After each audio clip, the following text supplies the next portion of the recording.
Balik sa GMA Regional TV Live, mga kapuso, inspirational gyud ang istorya ni usa ka artist gikan sa Camotes Island sa Cebu.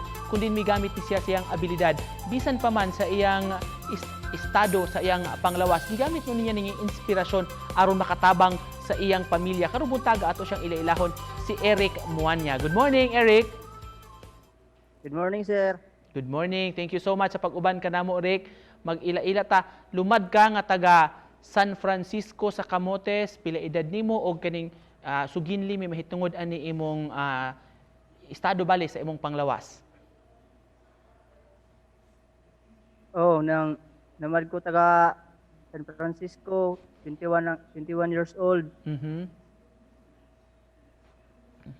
Inborn na ni Rick? Gipanganak ko na daan gyud ni sa pagkatao sa kuha na walay duha ka siko, walay duha ka kamot, siko ra kutob niya sa katiil. Bisan sa kalisod sa kinabuhi, Rick, wala gigamit na to nga babag. Labi na imong pagpalambo gyud ini imong talento. Bata pa ba ka nagsugod na ka ning drawing ug painting?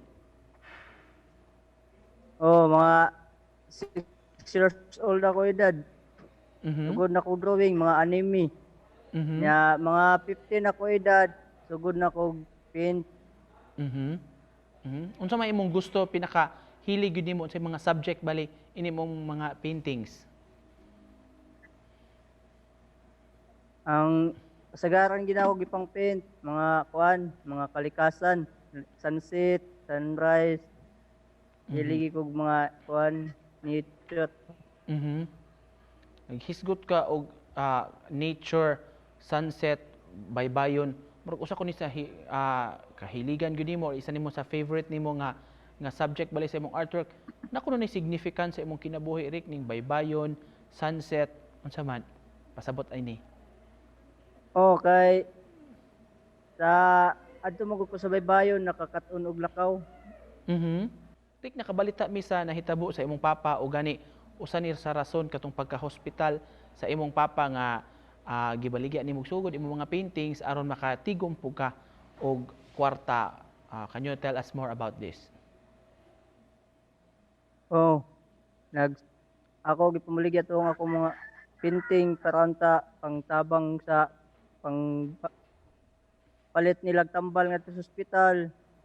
Ayan, saan naman na ikuha naman siya sa Ginoo, wala tayo mahimo ani. So, napadayon ko karon og painting para sa pagpaayo sa mong balay. Labi na karon na uwan-uwan na mag-uwan magtuo ng ang atop. Despite sa nahitabo, unfortunately, mitaliwan imong papa pero gipadayon gyud gihapon nimo ning imong paggama karon og mga artworks. Lahi na pud ni imong katuyuan pagtabang sa pamilya. Ayo sa balay na mo.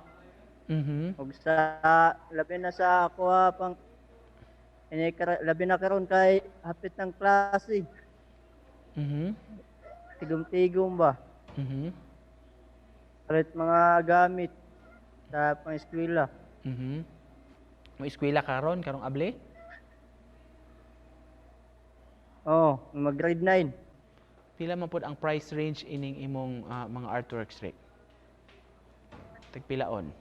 Ang size 25 by 20 inches ng tricky niya ang 10 by 15 inches 1,500.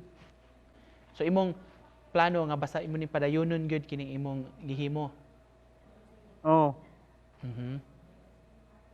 Usa na ako sa mga ako gidrawing si idol sa ko papa si Manny Pacquiao.